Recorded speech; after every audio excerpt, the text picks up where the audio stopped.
जय श्री माता जी। हम सभी श्री माता जी के श्री चरणों में प्रणाम करके अपनी कुंडलिनी उठाकर बंधन लेंगे। We will all bow down at the lotus feet of Shri Mata Ji, raise our kundalini and put ourselves in bandhan.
साक्षात् श्री गणेश साक्षात् श्री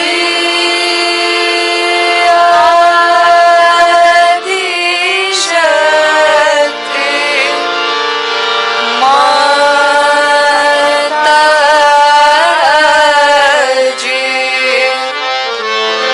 श्री निर्मला देवी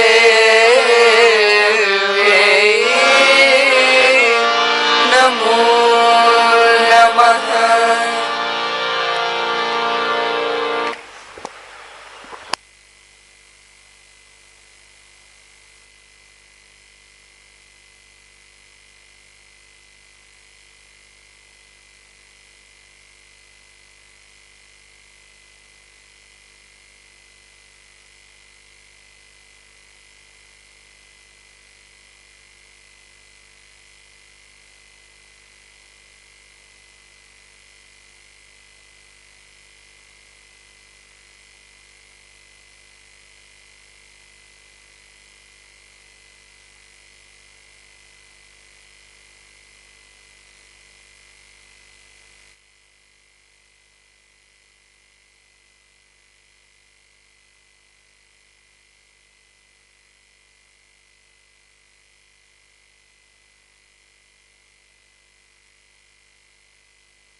इसी ध्यान की स्थिति में अब हम सब श्री माता जी की अमृतवाणी को सुनेंगे।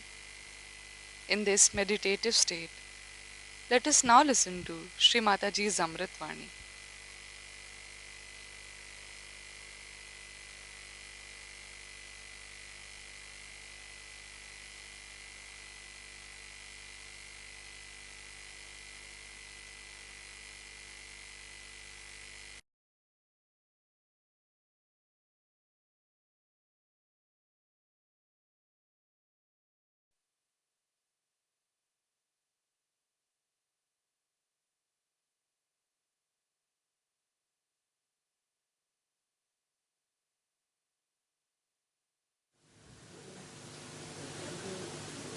Today it's a great day for us,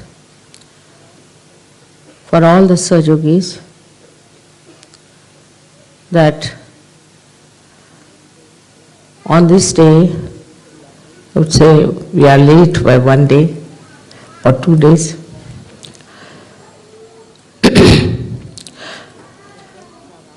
The Sahasrara was opened out.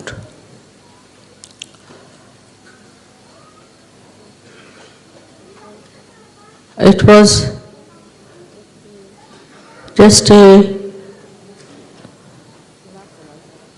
miracle, I should say, because I didn't think that I am at a point where it could be done.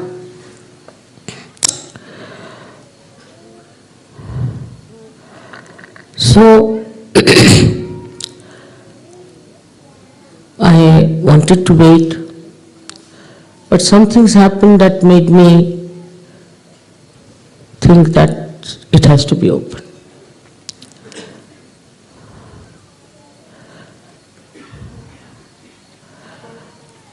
It was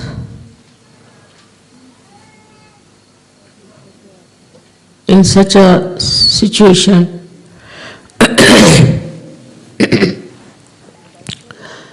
that I felt if I delay it anymore now, it may help these false gurus to spread their nonsense all over.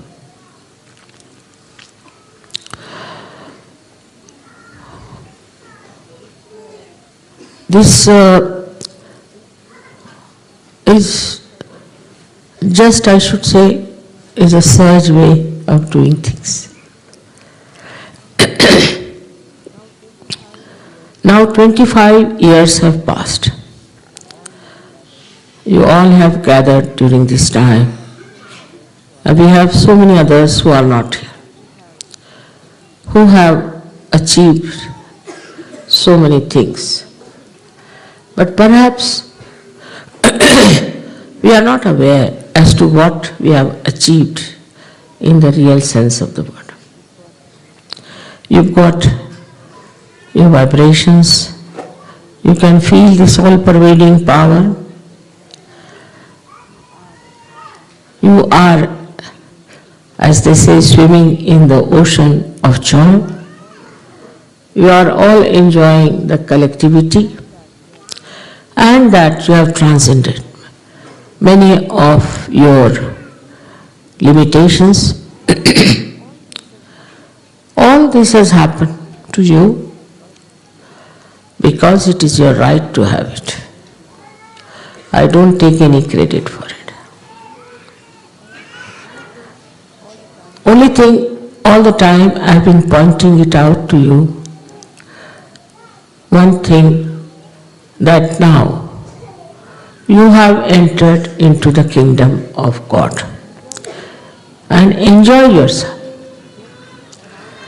We have to see around ourselves. The whole nature enjoys itself, doesn't bother.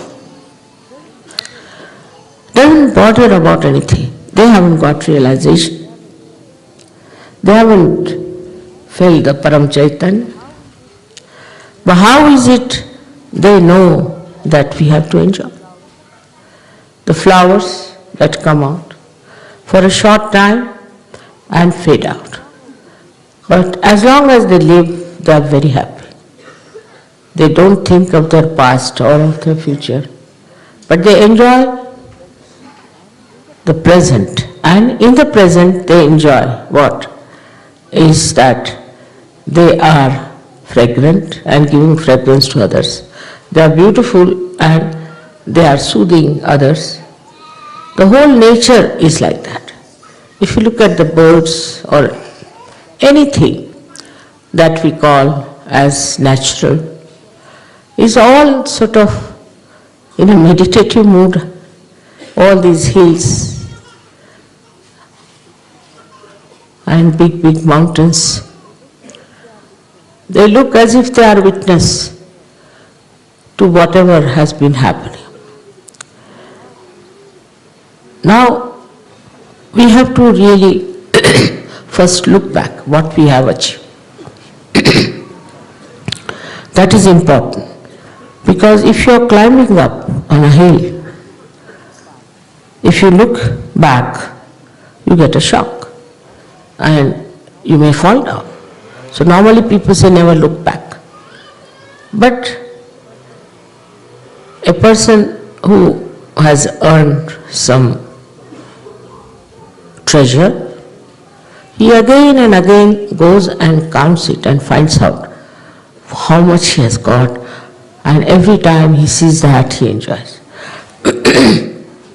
So to know relatively what we have got and how we have achieved something will definitely give you greater strength of mind and richness of life. The first thing that has happened to you, I would say, which is very important, is this, that you have felt this all-pervading power. That shows that you must have been great seekers of truth, honest, sincere, sensible, that just coming to my program, you felt the vibrations. And after that, you started settling down into it. So many of you have felt it. Suddenly, and they were amazed, and they were shocked and surprised, and they wanted to test whether it is true or not. But then you were confident, you found it, that you've got definitely a new dimension in your life, and that you are feeling this all-pervading power of divine love. I'll take one lecture sufficient to describe this all-pervading power. But what you got out of it is the essence of it, one has to know, is a complete freedom. You have achieved your complete freedom. First of all, the freedom has come to you, first of all, most important, is from your ego. This wall of ego you have crossed. You have got out of the bondage of this ego, which was really so much full of problems for you. So many things this ego does of which you are not aware. Firstly, a person who is egoist doesn't mind hurting anyone. He hurts, but if he is hurt, he doesn't like it. Immediately start crying. Especially, I have seen people who have too much ego are very easily hurt, but they don't understand how many people they have hurt already and how many are really frightened of such a person. So you got rid of your ego. It is sinful to hurt any other human being for anything, for whatever may be the reason that you feel you should hurt another one. The first is the revenge. The idea of revenge is there, that I must take a revenge on the person who has hurt me or has done some wrong to me or something of that kind. This idea of revenge comes when you react. Some react very violently. I have seen people murdering each other in the name of revenge, killing their own kith and kin, killing their fellow men, their countrymen all over the world is some sort of a stupid idea of revenge. But if you go to the subtle side of revenge, what is it? What revenge have you taken? Supposing there is somebody who has troubled you, you are angry with that person, and you have killed that person, so you have actually saved him.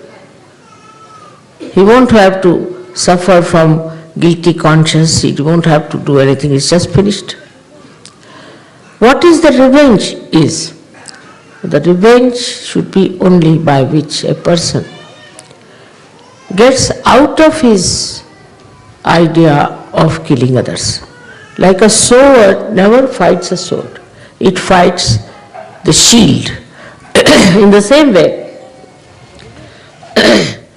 the revenge that we think we can take on another person is not a revenge. Because any action you take in the name of revenge comes back to you and hurts you much more. So many things can happen if a person in the name of revenge starts acting. Now, for example, these days, in the whole world, there's so much of revenge going on, even in the name of God.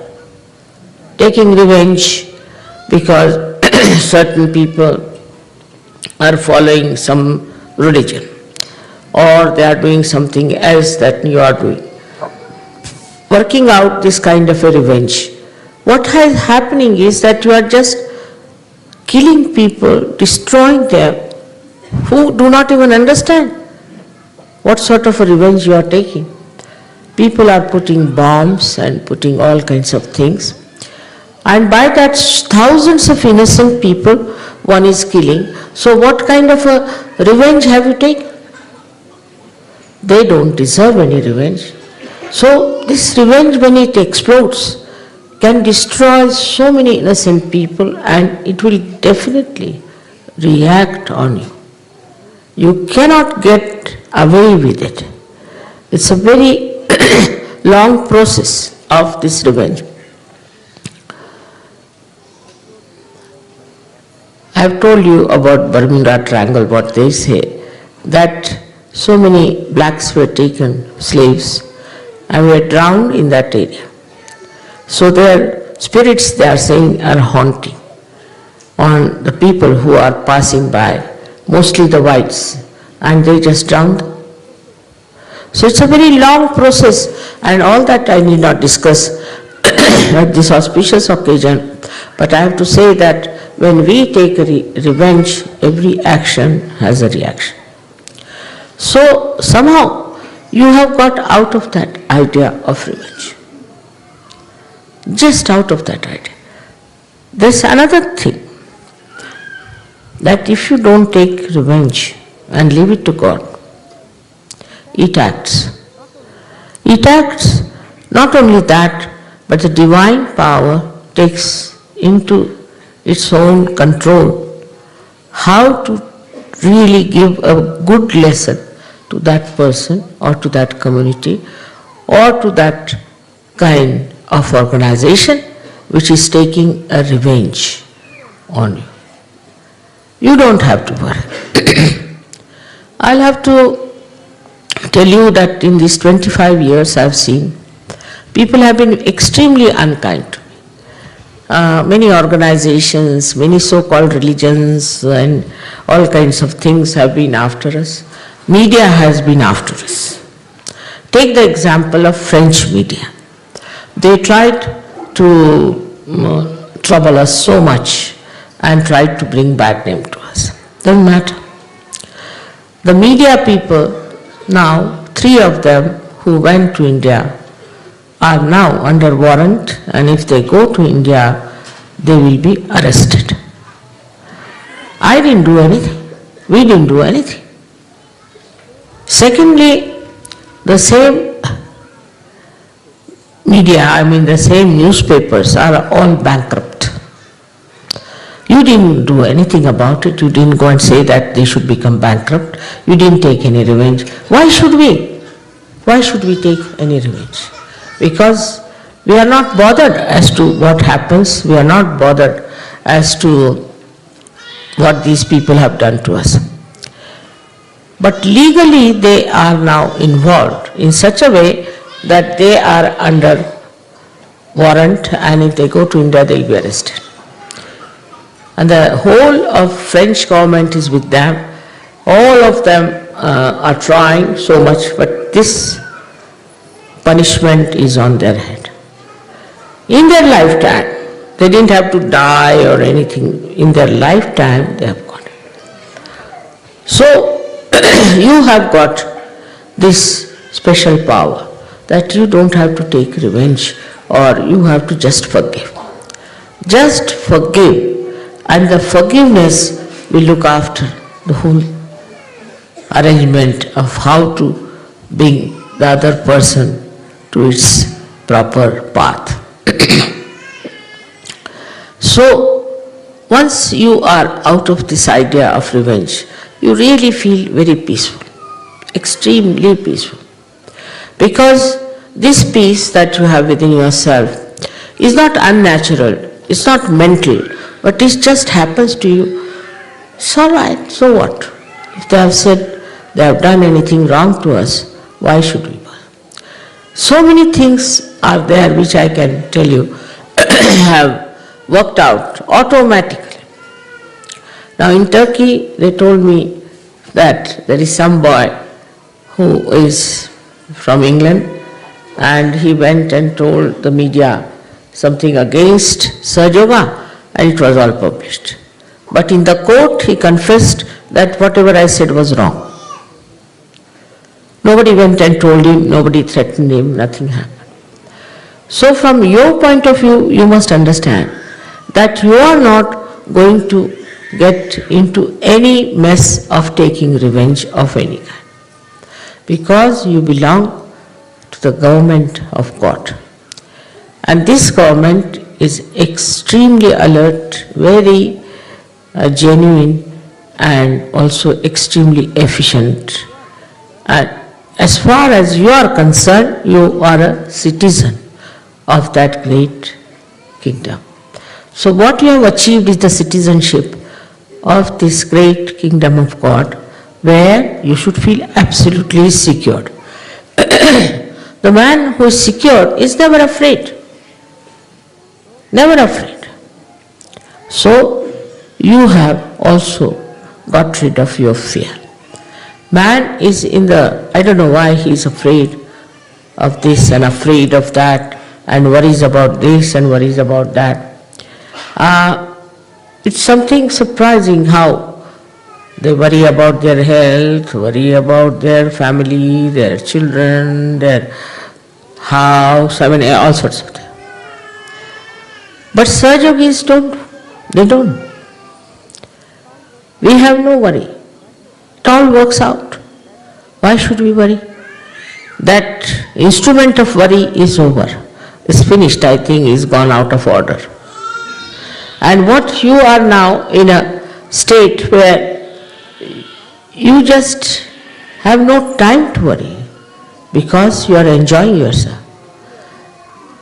This fear I have seen in people works so much that so many diseases people get out of fear. So many diseases. Especially most of these left-sided diseases people get out of fear. What is there to fear? This is like you beat the Mother Earth saying that there's a snake. There's no snake, but you may just feel that way and you may go on. With this fear, anybody, any kind of a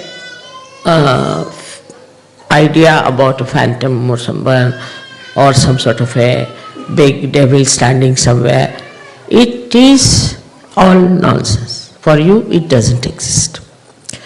Say in the darkness you are walking, so you see forms and things, and some people say, I saw one on a tree, some sort of a form. It doesn't exist actually, it doesn't exist. But this fear in man makes him think like that. He is afraid of this and afraid of that, and then as a result he loses his freedom. He becomes slave. Slave to so many people. He is afraid of that such and such man will harm me, such and such man will trouble me. And the whole concept of fear has ruined our family lives. For example, a wife is dominating, husband is dominating. There's nothing to fear. Nothing to fear. By fear only you play into their hands. So supposing the wife is dominating, just make fun out of it. If you cannot make the fun in the presence of, say, your wife or your husband, better make it outside, thinking, oh, look at that. It is your special quality now that you can really get rid of your fear completely. What is there to be afraid of wife or afraid of husband? What can he do to you? At the most he'll kill you. So what? You are going to die in any way. So the fear of death is another nonsense people have. First time when I started my work, everywhere they asked me, what about death? I said, but just now you are living, why are you asking what about death? So many people ask me question, what about our death? But why do you want to know about it? I'll tell you what about today, just now. So this is another mad idea that we should know about our death, what's going to happen, and whatever happens. Once you are dead, you are finished. You don't have to do anything after that. So what's the use of knowing when you will die, what will happen to you? Whatever has to happen will happen. We never ask that when I sleep what will happen to me, do we? And this is a permanent sleep and we worry so much about it that we should know what will happen after death. One has to die at the time whenever it has to die. Because whatever is born has to be dead. But you do know that you have got eternal life. You can never die. Death is not this body disappearing. Death is where you are absolutely without any control of your soul live. Once you are a realized soul, you have all the control, all the powers to take your soul wherever you feel like. To be born if you like, if you don't want, you will not be born. To be born with the people, in the families, in the communities, wherever you like. There are many great souls I know that have taken birth daringly into societies which are very much, I should say, deteriorating and are in danger of getting destroyed because of stupidity they do.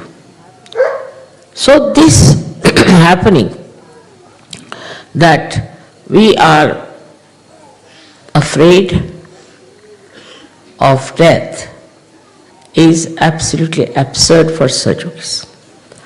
What is there to think even about your death? There is nothing like death for you because you have got eternal life. It's not that you continue with the same body, you may go on changing your dress, but you are living, you are aware, and you know, even if this body is not there, you will be there all the time available for Sahaja Yoga, for anything that is to be done in the name of reality. So you must know your position as eternal being. What is your work? What is your ideal? What you have to do? So one has to get rid of this idea of death because death doesn't exist for you. It's finished. Moreover, all such people who are afraid of their death go on having insurances, this, that, all headaches, you see, and ultimately what happens? All these worldly things you leave here and you depart. There is, I don't think anybody could carry even a little dust with that soul which is departing. But in your case, when you people are no more on this earth, so-called, then you don't carry all these material things because you have already given up. You have no interest in them. You are not materialistic. So your spirit is free, and when you die,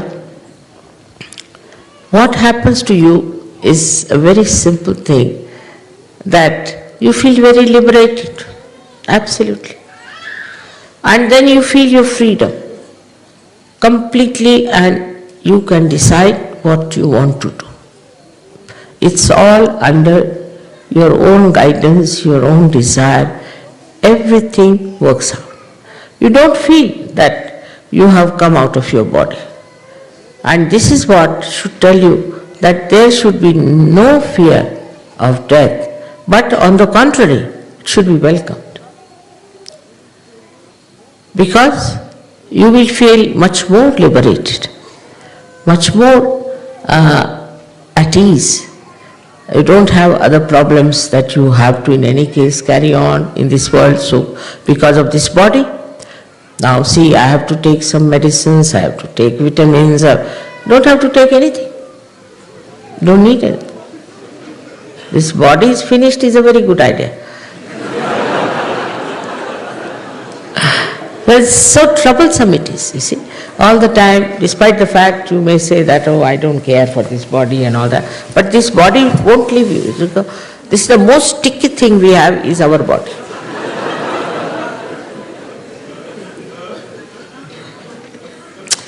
So to forget about death should be the easiest thing for you. We have broken many walls. As you know very well, that the conditionings we had, we have finished that. It's very surprising. I have seen people when they get their realization, immediately after that they start seeing around them. They'll immediately tell you what's wrong with their religion. Then they'll tell you what's wrong with their country, what's wrong with their culture. It's through them I have come to know so much. I didn't know that this was so, but they themselves told us now. For example, there's a Frenchman, take it. If a Frenchman gets a realization, you know everything about French. The things you could never even imagine what sort of people they are. They will tell you everything. Same with the English, I have seen. English, they laugh at themselves, all right.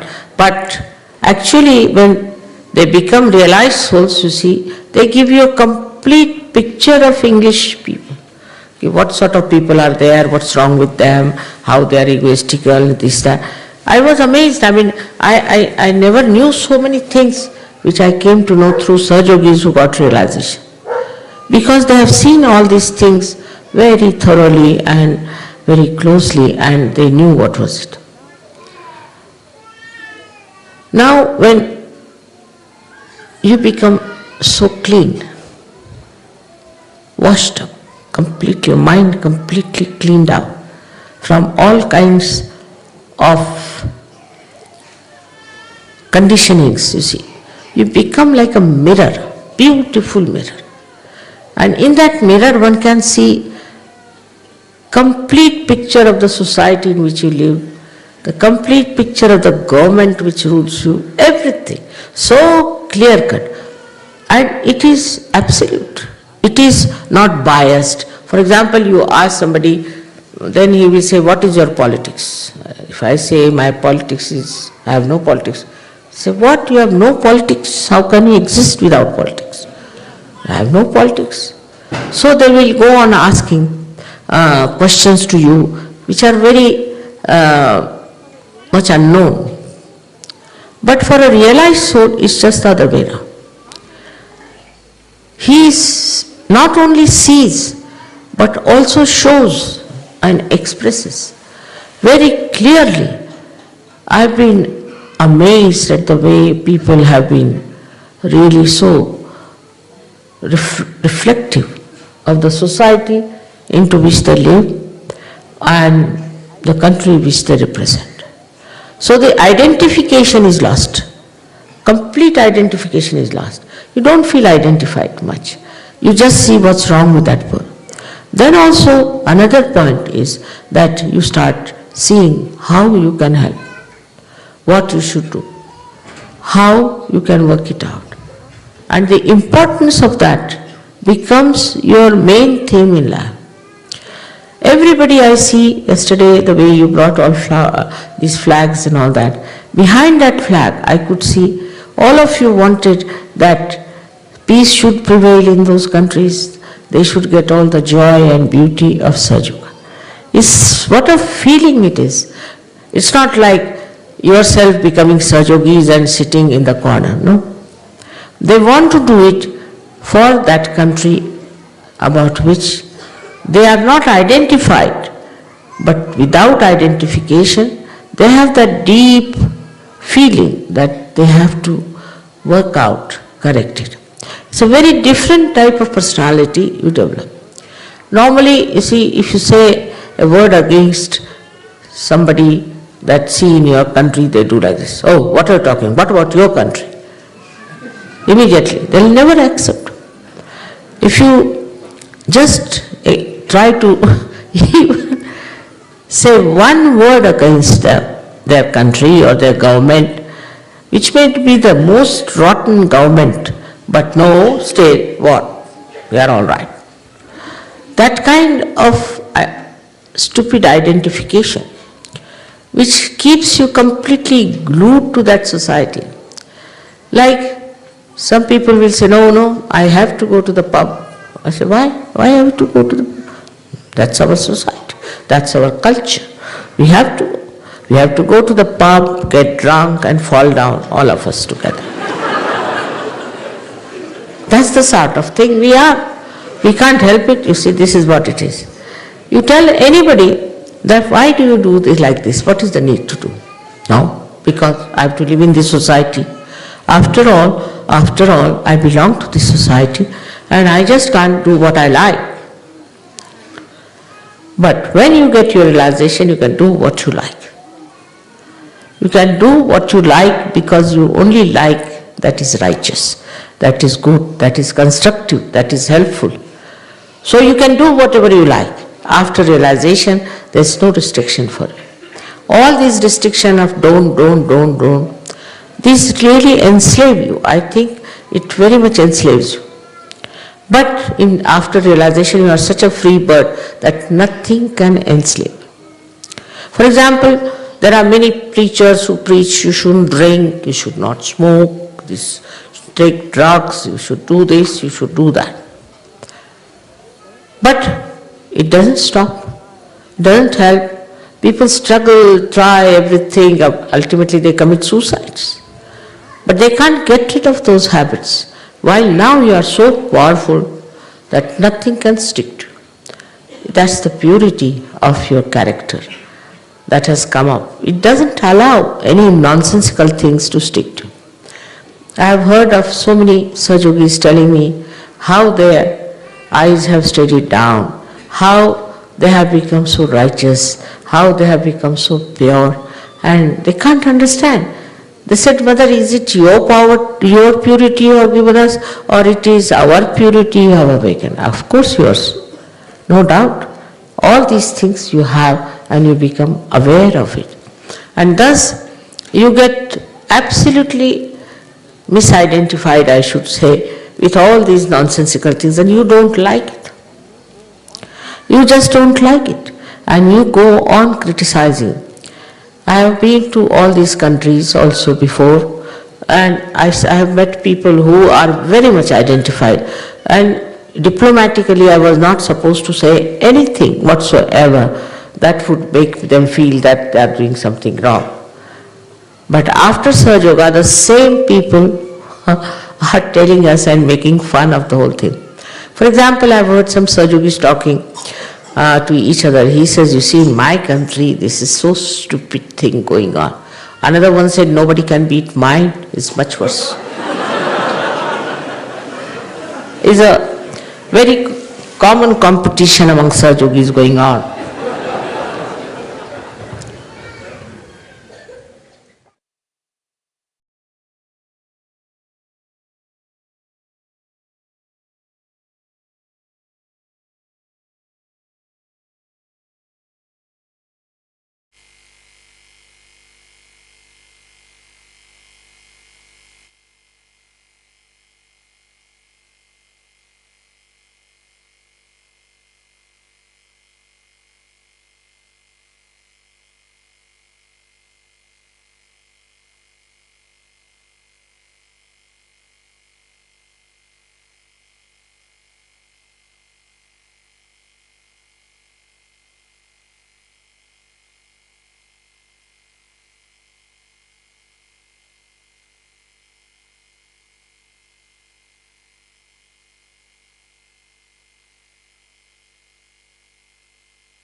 अब हम श्री माता जी की आरती करेंगे. We will now offer Aarti to Shri Mata जी.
सबको दुआ देना माँ, सबको दुआ देना.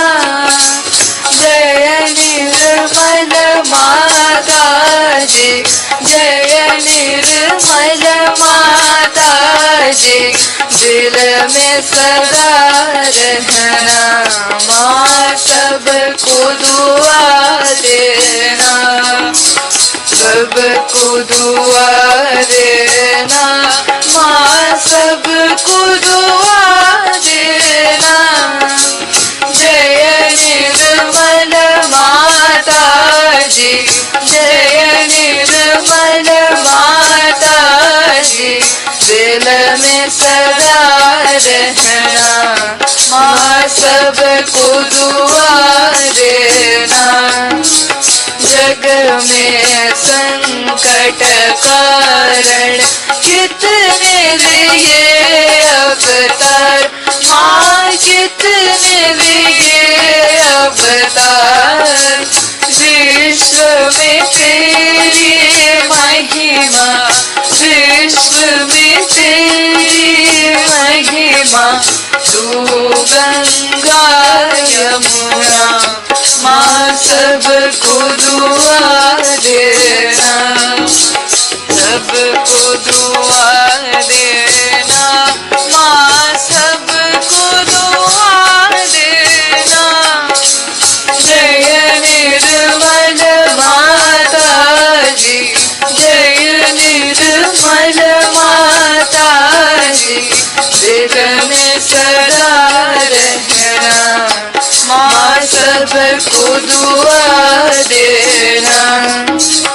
जो भी शरण में आया सुख ही मिला उसको माँ, सुख ही मिला उसको.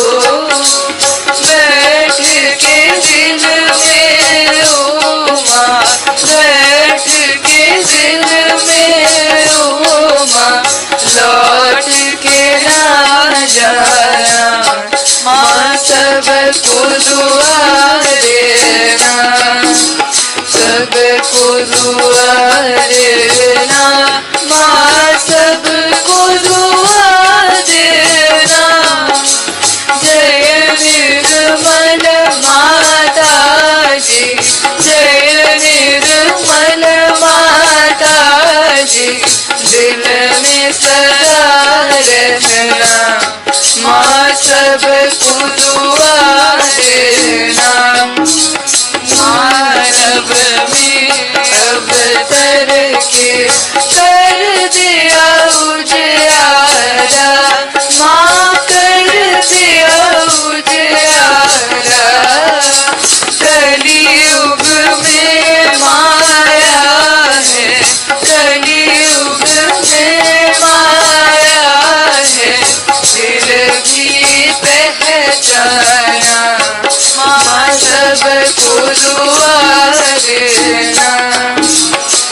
सबको दुआ देना, माँ सबको दुआ देना। जय निर्मल माता जी, जय निर्मल माता जी, दिल में सदा रहना, माँ सबको दुआ देना। संत जनों की धरती है भारत माता, माँ है भारत माता। इस धरती पर आकर, इस धरती पर आकर दुख से दूर करना, माँ सबको दुआ देना, सबको दुआ देना, माँ सबको दुआ देना।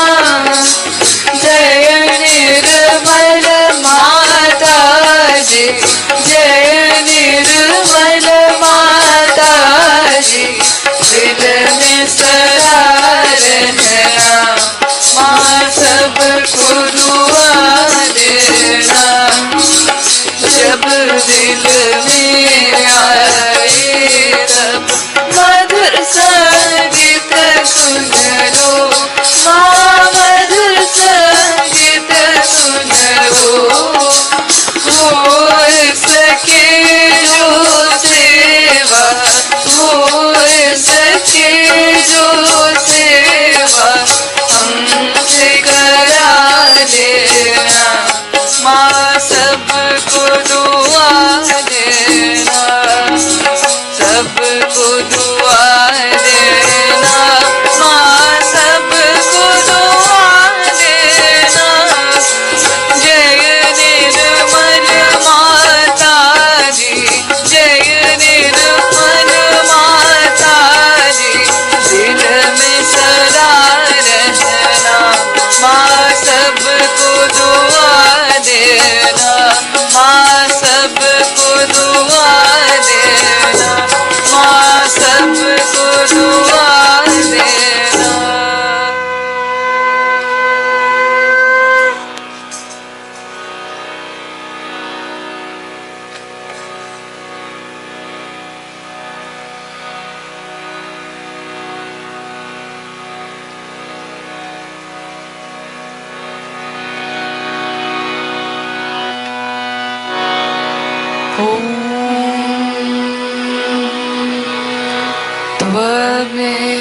त्वमेव साक्षात् श्री महालक्ष्मी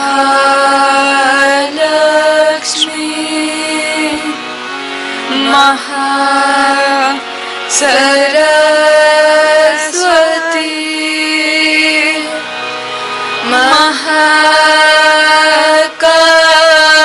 महाकाली त्रिगुणात्मिका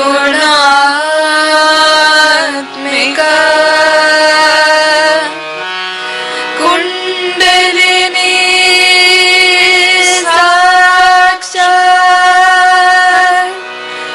श्री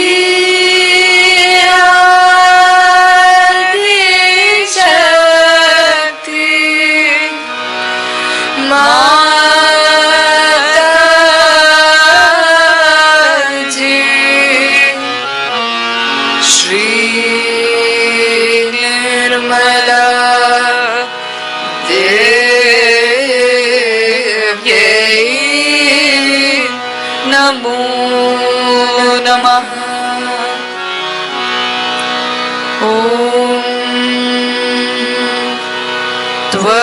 त्वमेव साक्षात् श्री कल्की साक्षात् श्री शक्ति माता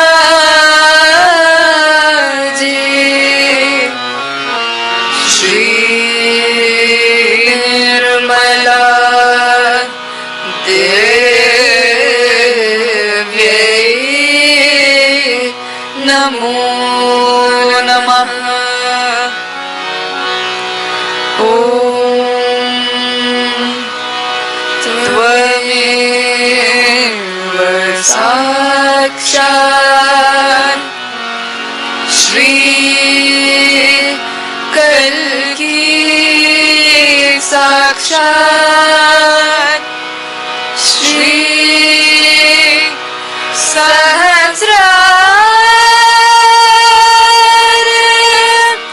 स्वामिनी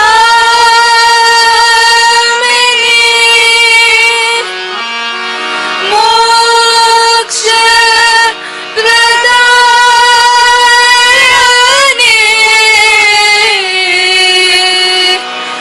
माता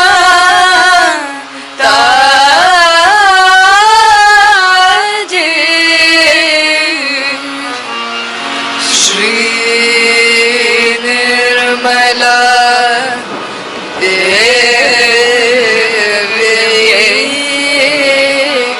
नमो नमः। श्री निर्मला देव्यै नमो नमः। श्री निर्मला देव्यै नमो नमः। बोलो श्री आदिशक्ति माता जी श्री निर्मला देवी की जय।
श्री माता जी, आपका कोटि कोटि धन्यवाद माँ कि आपने हमें आपके श्री चरणों की आराधना करने का ये अवसर प्रदान किया।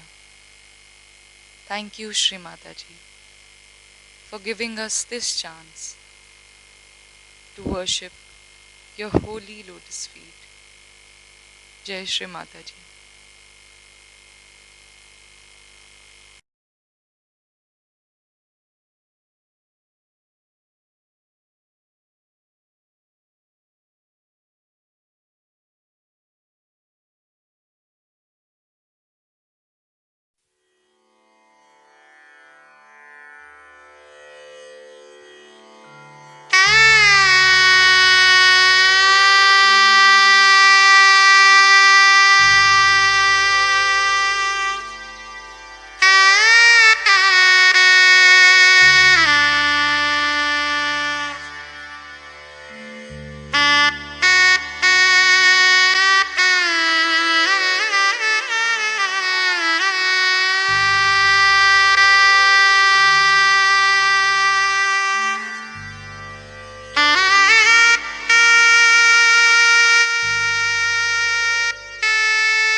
Om